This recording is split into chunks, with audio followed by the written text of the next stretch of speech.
Athletes are known for finding inspiration off the field, outside the lines. And for South Carolina's right fielder Jacob Olson, that inspiration comes from an unexpected tragedy close to home. I'm from Monroe, Georgia, just a small town. Everyone knows everyone. Me and most of my family on my mom's side live on the same street, so we're real close.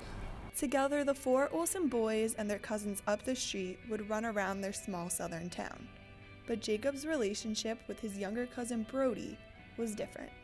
He was one of those people that, I never really saw him have a bad day. He was just one of those guys that's always finding something to be happy about, always just going with it, and everything, every day, we did everything together. So, sports, school, hunting, fishing, just go drive around, do whatever. We were as close as two people can get, and especially my other cousins, my brothers also. We were all just so close. I can't really explain how close we were. Just an absolute freak accident that it's kind of hard to put into words. He was getting ready to go shoot guns with his older brother, who was leaving for the Marines, and he was loading up the truck, and he dropped one, and perfect disaster. The bullet went right where it needed to go to do what it did.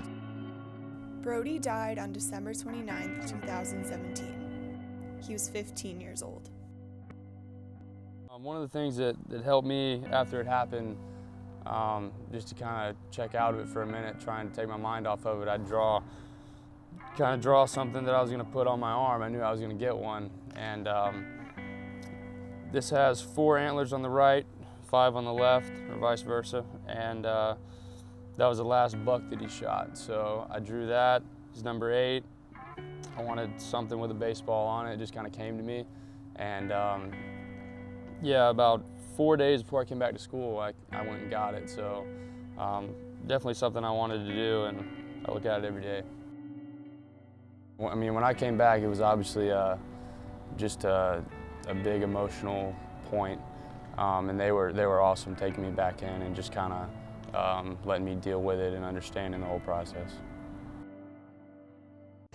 And good afternoon, everyone. Welcome to Founders Park. It is opening day of Gamecock baseball. 1, 2, 3, First game coming back, that was, I really don't know how to describe the emotions I was feeling. It was so strong.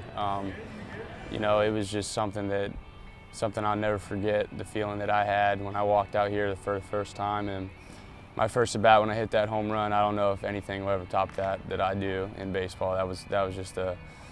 That was the biggest moment I've had so far, and it probably ever will. Walking up to the plate, he was in my mind 100%. But once I get up there, I had to try to, kind of put that in the bag, just because I knew I had to focus on the pitch. I think the first pitch was a ball, and then I took a breaking ball for a strike. Just thinking about hitting the ball hard, and got a pitch that I wanted, and I saw it going up, and I knew it was gone. Cranks deep to left field, out of here. Jacob Olson. As soon as I hit it, I just started running. I was pointing at my family sitting right over there when I was rounding first, and his mom told me about 3 days after the accident happened, first home run I hit, to look up and tell him it was for him. So that was also a very emotional point, but it was an awesome moment. Brody was the younger cousin, but Olson learned more from him in his short time than he could have ever expected. Brody's inspiration continues to drive him in baseball and in life. I think certain things that would have bothered me in the past that happen, if something doesn't go right over and over or something like that, I'm able to let that roll off of me. But I think he was kind of like I was, playing the game hard, so I definitely keep that.